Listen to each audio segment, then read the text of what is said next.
Palabras de alegría y esperanza. Es el segundo domingo de Cuaresma del año A. La lectura de Mateo 17, 1-9. Y el comentario es del Padre Fernando Armelini.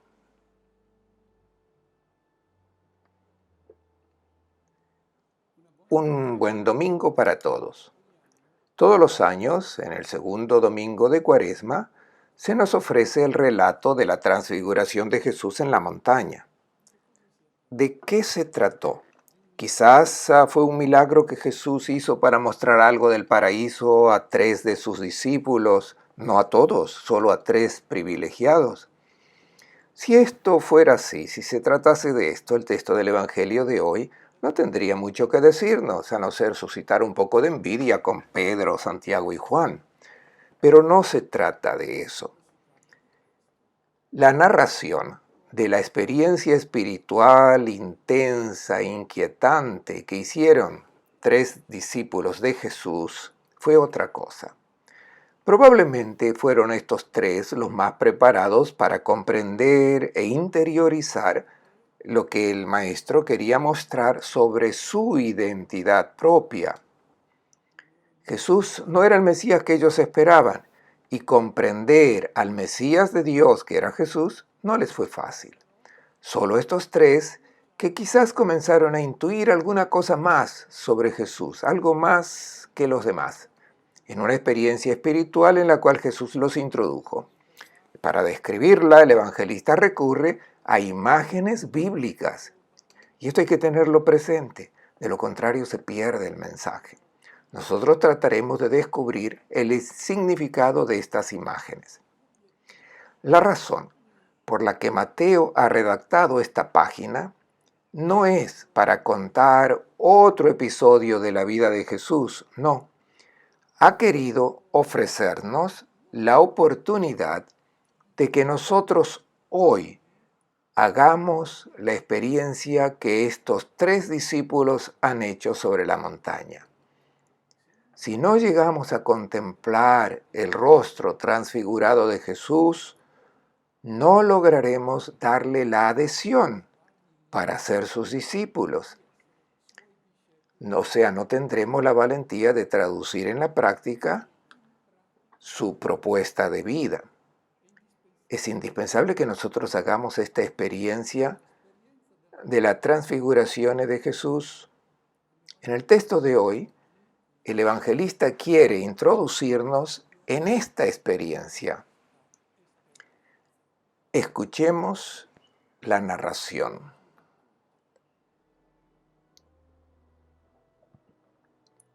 Seis días más tarde, llamó Jesús a Pedro, a Santiago y a su hermano Juan y se los llevó aparte a una montaña elevada. El texto comienza con una indicación de tiempo, 6 días más tarde. En general, los relatos evangélicos están puestos uno al lado del otro sin indicación de tiempo, porque aquí se menciona 6 días más tarde. Es una clara indicación para que vayamos a averiguar qué es lo que ha acontecido 6 días antes. El grupo de discípulos, junto con el maestro, se encontraban en Cesarea de Felipe y fue allí donde Jesús les puso esta pregunta: ¿quién soy yo para ustedes? Y Pedro había respondido: tú eres el Mesías. Jesús aprobó la respuesta de Pedro y luego continuó presentando por primera vez cuál sería su destino. Jesús les dijo que iría a Jerusalén y allí los ancianos y los jefes de los sacerdotes y los escribas lo juzgarían y lo matarían. Pero esto no sería el fin.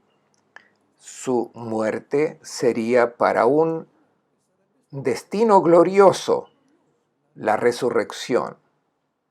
Y a Pedro le disgustó mucho este primer anuncio de la pasión. Y llevando aparte a Jesús, comenzó a reprenderlo. Y el verbo empleado por el evangelista es epitimao, que es el mismo verbo que Jesús utiliza cuando expulsa a los demonios. O sea que Pedro está haciendo un exorcismo a Jesús. ¿Qué es lo que dices, Jesús? En el Antiguo Testamento no se dicen que el Mesías de Dios estará bajo la protección del Señor y que será un glorioso vencedor. Y Jesús reprenderá a Pedro y le dice: tú eres un Satán. Esto es, tú quieres obstaculizar el camino que el Padre ha trazado para mí.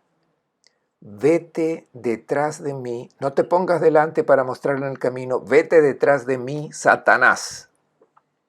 Porque tú piensas según los criterios del mundo, no según Dios. Sigues el razonamiento de la gente, pero debes alejarte de estos razonamientos y luego ser parte del grupo del mundo nuevo que yo estoy comenzando a formar. El mundo antiguo era aquel donde la ley era la del más fuerte, del que se imponía, dominaba, se hacía servir. Entonces ahora Jesús está formando este pequeño grupo que debe presentar al mundo algo alternativo al antiguo. No será el mundo de los dominadores, sino de los servidores, y Pedro no quiere aceptar.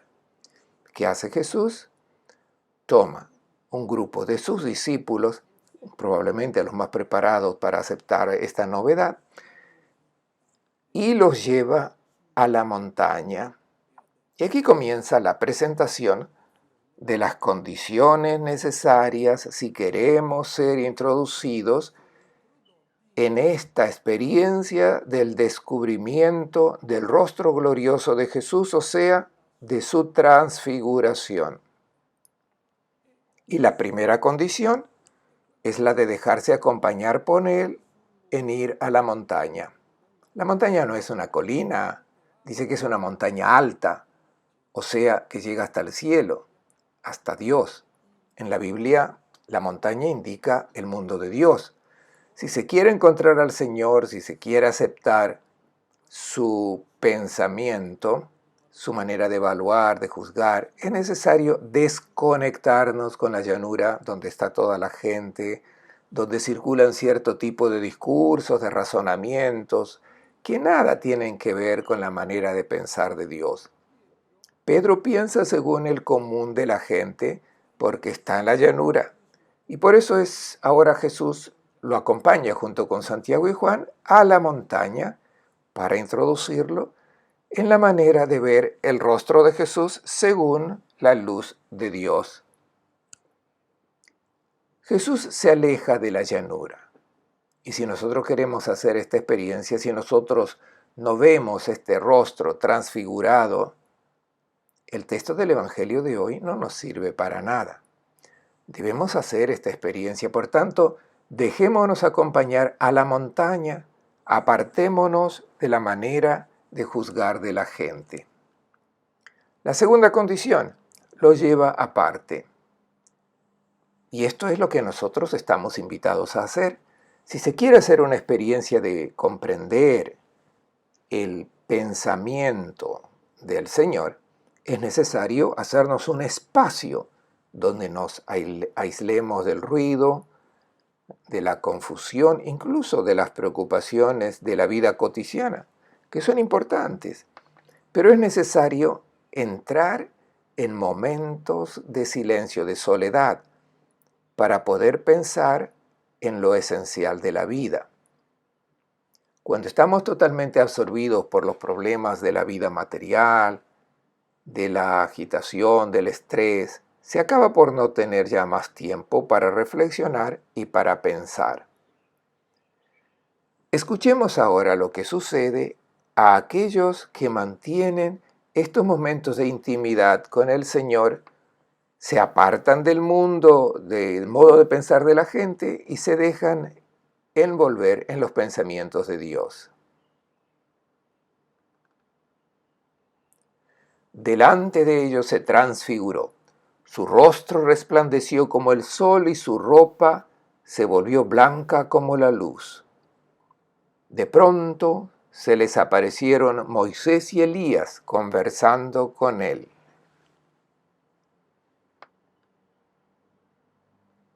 ¿Qué es lo que pasa en la montaña?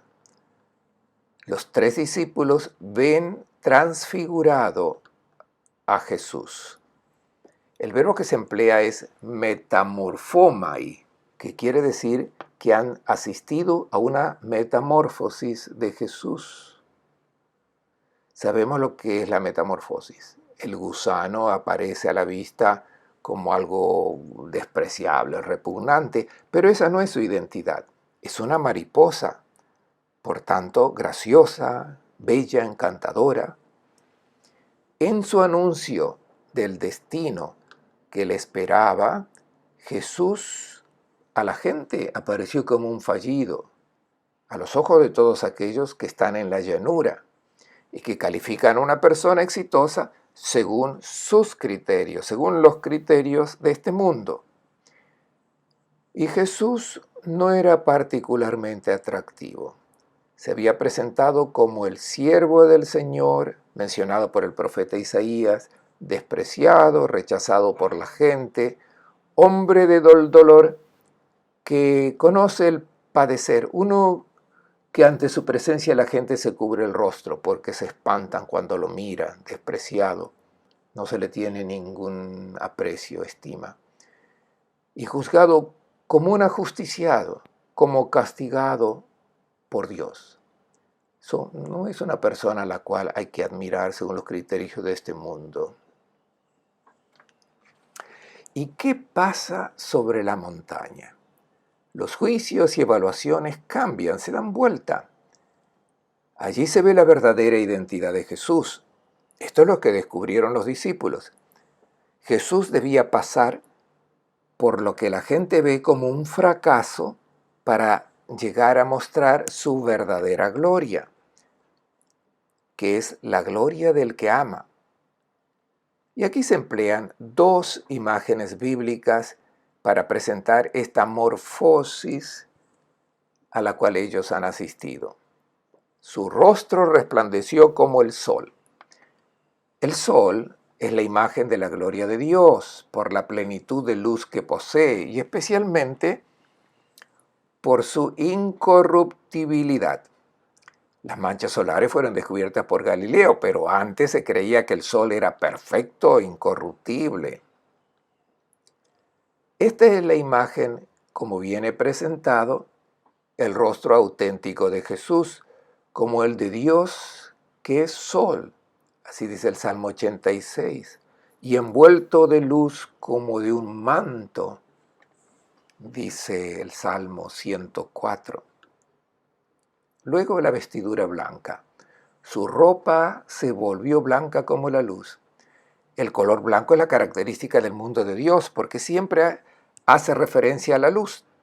Y la ropa es la manifestación exterior de la identidad de una persona, por tanto de su actuar. ¿Y qué se transparenta de Jesús, de su ropa? ¿De qué está revestido? De luz. Esta luz no es otra cosa que el amor de Dios que se manifiesta como luz a través de Jesús.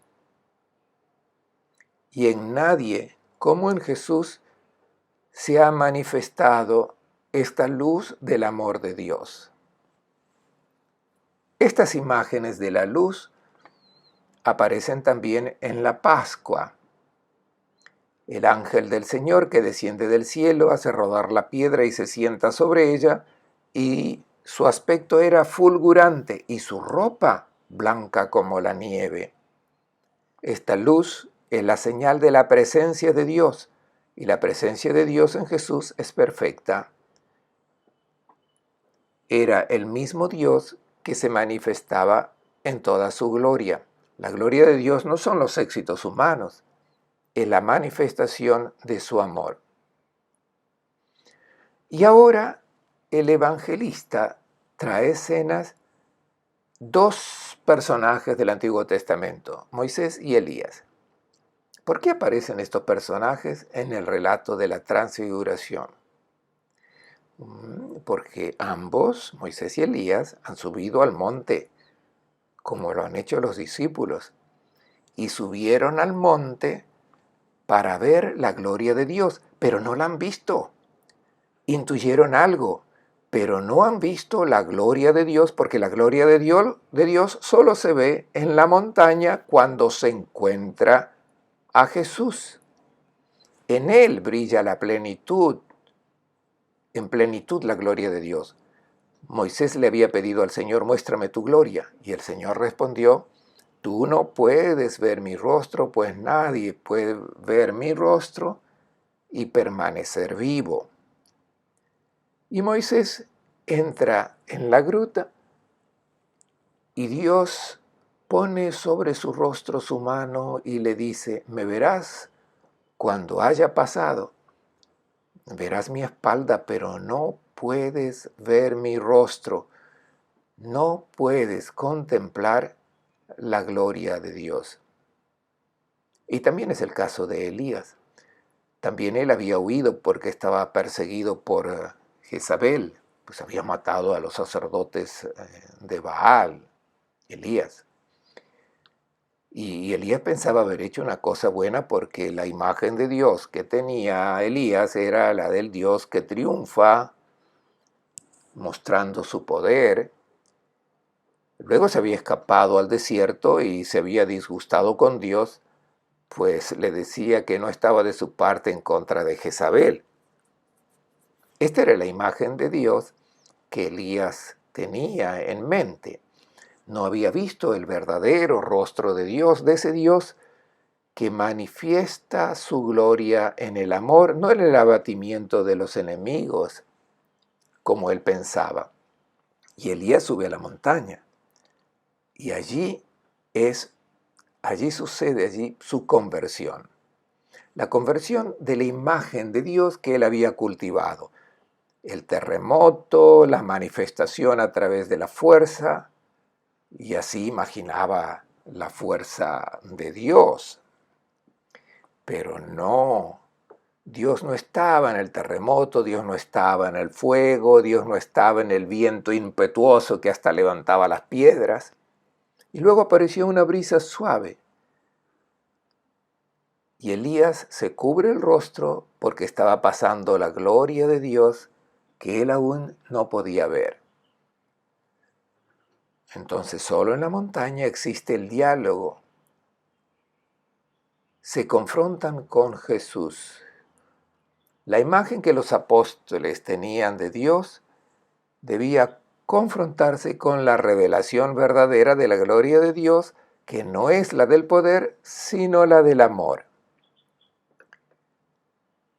Es una gloria extraña, no esperada, no es la que la gente esperaba. La imagen de un Dios terrible con los pecadores, un Dios legislador y justiciero, un Dios que quiere ser obedecido y servido, esta era la imagen que tenía la gente. Pero no, es el Dios amor, el Dios que ha tomado la forma de esclavo para servir a la gente. Y esta gloria no la habían visto Moisés y Elías. Por eso también ellos deben confrontar la gloria que ellos imaginaban con la gloria que brilla sobre el rostro de Jesús. Si nosotros no hacemos esta experiencia de la metamorfosis y no nos damos cuenta que la gloria está en el amar, en el donar la vida, como lo hizo Jesús, entonces nosotros no tendremos la valentía de dar nuestra adhesión a esta propuesta de vida que Jesús nos pide.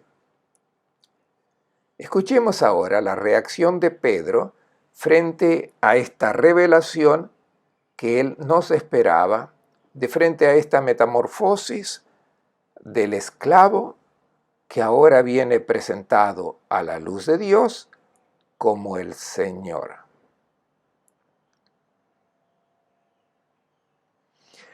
Pedro tomó la palabra y dijo a Jesús, Señor, qué bien se está aquí.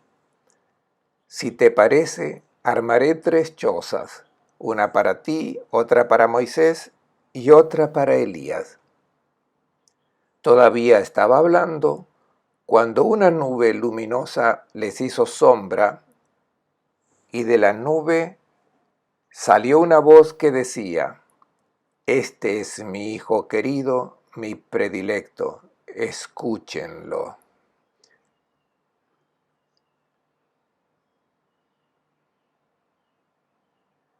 Pedro exclama, Señor, qué bien se está aquí. Se ha quedado encantado de la belleza. ¿De qué belleza se trata? Ante todo, la belleza del rostro de Dios. El Dios que vemos en Jesús es bello. Una cierta imagen de Dios presentada en la catequesis no era bella, y hay algunos que todavía la mantienen. Quiere decir que no han hecho la experiencia de contemplar el rostro de Dios en Jesús. Pedro la descubrió, y nosotros estamos invitados a ver la belleza de este rostro subiendo a la montaña, separándonos de esta imagen de Dios que nos hemos fabricado para poder contemplar el rostro de Dios que vemos en Jesús. Pedro ha comprendido cuál es la belleza del hombre verdadero, la persona que ama, que dona su vida. Entonces, ¿es suficiente contemplar esta belleza o es necesario después traducirla en acciones concretas? O sea, regresar al mundo, a la vida concreta, revestidos también nosotros de esta belleza y de esta luz, convirtiéndonos en transparencia de la belleza que hemos contemplado en Cristo. Si hemos comprendido que el sentido de la vida es donarla, es necesario ponerse a servir al hermano. Pedro dice, si te parece, armaré 3 chozas. El que construye una choza quiere decir que se quiere quedar allí. Pero no es suficiente la contemplación de esta belleza. Es necesario bajar de la montaña, retornar a lo cotidiano, salir de la iglesia y ponerse a amar. Volver al trabajo, a las propias responsabilidades sociales, desarrollar la profesión que uno tiene, pero de una manera distinta de cómo se hace en la llanura. Se ejerce la profesión para servir, no para emerger, para buscar la vanagloria de este mundo. Nuestra liturgia dominical debería estar revestida de esta perspectiva para ser auténtica y hermosa. Regresar al mundo revestidos de la luz de Cristo. Recordemos también que cuando Moisés regresaba de la montaña tenía la cara iluminada. Y también el cristiano, si de veras ha estado en la montaña y ha contemplado la belleza de Cristo, regresa revestido de esta luz. Es lo que dice Jesús, ustedes son la luz del mundo, no nuestra luz, sino la luz que refleja la de Dios y la de Cristo. Todavía estaba hablando cuando una nube luminosa les hizo sombra. Se trata de otra imagen bíblica, es la nube que acompañaba al pueblo en el camino del desierto. La nube es como una caricia, la nube de Dios indica la presencia de Dios que envuelve a quien ha comprendido esta belleza de Cristo. Y bajando de la montaña debe tener esta sensación que es la verdad, sentirse siempre envuelto de la ternura de Dios que lo acompaña en lo concreto de la vida. Luego está la voz del cielo. Cuando en el mundo rabínico se emplea esta imagen, se quiere presentar la visión de Dios sobre lo que está aconteciendo. Y esta voz presenta a Jesús como el Hijo amado. En la cultura semítica, hijo es el que se asemeja al Padre. Y aquí se presenta como la imagen perfecta del Padre. En Él, el Padre del cielo se complace, se reconoce perfectamente. Esta voz de Dios aparece 2 veces en el Evangelio. La primera es en el bautismo, cuando se separan los cielos y se siente esta voz del cielo que dice: Este es mi Hijo querido, mi el predilecto, en el cual me complazco. No se dice, escúchenlo, porque aún Jesús no ha hablado, no ha mostrado su rostro todavía. Es solamente el inicio de la vida pública de Jesús. Y en la segunda vez que se escucha esta voz, o sea, en la transfiguración, se añade, escúchenlo. Escucharlo se refiere primeramente a la propuesta que él ha hecho. Si quieres venir en pos de mí, renuncia a pensar en ti mismo. Haz la opción de ser esclavo a quienes todos pueden dar órdenes. Ofrece tu vida por amor. Escúchenlo a Él si también ustedes quieren ser hijos e hijas del Padre del Cielo. Si quieren que también de ustedes transparezca esta belleza que brilla sobre el rostro de Jesús. Y escúchenlo, más que un mandato, es casi una súplica que nace de la ternura del amor del Padre, que parece que nos dice, te sugiero, te ruego, te recomiendo, escúchalo a Él si no quieres equivocarte en la vida. Se trata de una propuesta fuerte. Escuchemos ahora cuál es la reacción de los discípulos. Al oírlo, los discípulos cayeron boca abajo, temblando de mucho miedo. Luego Jesús se acercó, los tocó y les dijo, levántense, no tengan miedo. Cuando levantaron la vista, solo vieron a Jesús. Mientras bajaban de la montaña, Jesús les ordenó, no cuenten a nadie lo que han visto hasta que el Hijo del Hombre resucite de entre los muertos.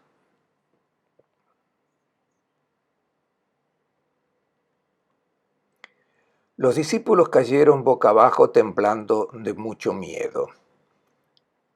Están muy asustados porque han comprendido lo que supone acoger en la vida la belleza que han visto en Jesús. Significa donar la propia vida. El que no se asusta quiere decir que no ha comprendido. Quizás piensa que para ser discípulo es suficiente seguir alguna práctica religiosa y entonces con eso no se asusta. Pero cuando se comprende que se debe donar la propia vida, entonces uno se asusta. Nuestro instinto natural nos lleva a defender nuestra existencia y por tanto a utilizar toda la realidad circundante, las cosas, las personas, para protegernos a nosotros mismos, para realizarnos personalmente. Jesús pide la renuncia a uno mismo. El ideal de la persona en el mundo es el de aquel a quien no le falta nada y se sirve de todo y de todos para estar bien y gozar de la vida. Este no es el hombre bello que encontramos en Jesús. Él hace otra propuesta de hombre, una realización de la vida que es paradójica porque está más allá de lo que se puede verificar, de lo que el hombre puede controlar, de que al final uno se arrepienta de no haber gozado de la vida como lo hacen todos. No en el servir, sino en el hacerse servir. Es el miedo de echar la semilla en la tierra. Y es lo que Jesús dice. Si la semilla que cae en tierra no muere, permanece sola. Si en vez dona su vida, da mucho fruto. Están asustados. Jesús se acercó, los tocó y les dijo, levántense, no tengan miedo. Levantarse quiere decir ponerse en pie. Es el verbo de la resurrección. No seas un hombre viejo, sino un hombre resucitado a esta vida nueva que has contemplado en mí. Cuando los discípulos levantaron la vista, solo vieron a Jesús. Es la invitación que también Jesús nos hace a nosotros: levantar la vista para contemplar solamente su belleza y no dejarse encantar de ninguna otra apariencia de belleza que es el ideal del hombre de este mundo. Les deseo a todos un buen domingo y una buena semana.